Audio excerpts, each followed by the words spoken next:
क्या आपको पता है कि अगर आपने एक ऑनलाइन वेटिंग टिकट बुक किया है, चाहे आपने इसको IRCTC से बुक किया हो, पेटीएम से बुक किया हो, आईजीगो से बुक किया हो, कंफर्म टिकट से बुक किया हो या फिर किसी एजेंट से बुक किया हो, मतलब ये कि आप कोई भी वेटिंग टिकट ऑनलाइन अगर लिए हैं और वो टिकट कंफर्म नहीं है, तो इस कंडीशन में क्या होगा? क्या आप इससे जर्नी कर सकते हैं या नहीं, या अगर आप इससे जर्नी करते हैं तो क्या होगा, और अगर आपकी टिकट ये जो है वो कैंसिल हो जाता है तो आपको रिफंड कितना मिलेगा? इन सभी सवालों के जवाब आज मैं आपको इस वीडियो के माध्यम से देने जा रहा हूं, तो वीडियो को आखिरी तक जरूर देखें।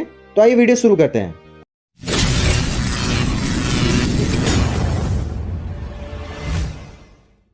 तो सबसे पहले हम बात करेंगे रिफंड रूल की, कि अगर आपका जो ऑनलाइन टिकट है, चाहे वो RAC हो चाहे वो वेटिंग हो, अगर वो कैंसिल हो जाता है तो आपको कितना रिफंड मिलेगा। तो सबसे पहले हम बात कर लेते हैं स्लीपर क्लास की। स्लीपर क्लास का ऑनलाइन टिकट, चाहे वो RAC हो चाहे वेटिंग हो, अगर वो कैंसिल होता है तो पर पैसेंजर 60 रुपीज काटे जाते हैं। और अगर आपका AC का RAC वेटिंग टिकट है और वो कैंसिल हो जाता है तो उस पर आपका 60 प्लस GST काटे जाते हैं। तो कुल मिला के बात यह है कि स्लीपर पे सिर्फ 60 रुपए कटते हैं और AC की जितनी टिकट्स हैं उस पे 60 प्लस GST काटे जाते हैं। ये RAC और वेटिंग वाली टिकट की मैं बात कर रहा हूँ, ठीक है।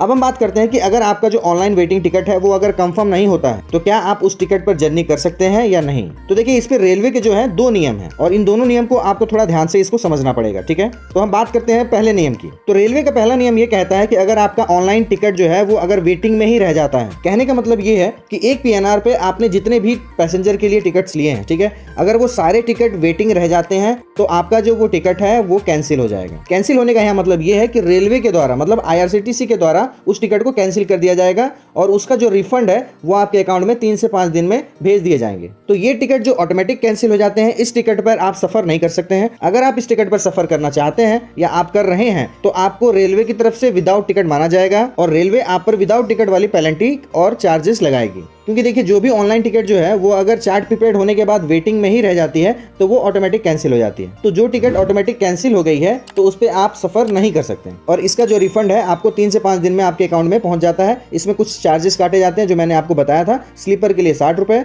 और AC के लिए 60 प्लस GST काटे जाते हैं। अब हम बात करते हैं रेलवे के दूसरे नियम के बारे में, जिसमें आप ऑनलाइन वेटिंग टिकट पर जर्नी कर सकते हैं। तो थोड़ा ध्यान से इस नियम को समझिएगा। मान लीजिए आपने एक PNR पर 3 से 4 लोगों के लिए टिकट बुक किया है और उसमें से कोई एक टिकट या कोई 2 टिकट या 3 टिकट कंफर्म हो जाता है और बाकी के जो बचे हुए टिकट्स हैं वो वेटिंग में ही रह जाते हैं। ऐसी कंडीशन में क्या होता है कि जितने भी आपने उस PNR पे टिकट्स लिए हैं, जितने भी लोगों का, वो सभी लोग यात्रा कर सकते हैं। जिन भी लोगों का वेटिंग में टिकट रह गया है उनका ऑटोमेटिक कैंसिल नहीं होता है, क्योंकि उस PNR पर एक भी टिकट अगर कंफर्म हो गया है तो सभी लोग उस टिकट पर यात्रा कर सकते हैं, चाहे आपने उसको ऑनलाइन ही क्यों न लिया हो। तो यही 2 रूल थे ऑनलाइन वेटिंग टिकट को लेकर के, जो आपको जानना बहुत जरूरी था। अगर आपके मन में अभी भी कोई सवाल है तो आप मुझे कमेंट करके पूछ सकते हैं और ऐसी नॉलेजेबल वीडियो के लिए आप चैनल को सब्सक्राइब करके जरूर जाइएगा, ताकि आगे मैं जो भी ऐसी इन्फॉर्मेटिव वीडियोस डालूं वो आप तक पहुंच सके। तो मैं आपसे मिलूंगा अगले वीडियो में, तब तक के लिए नमस्कार।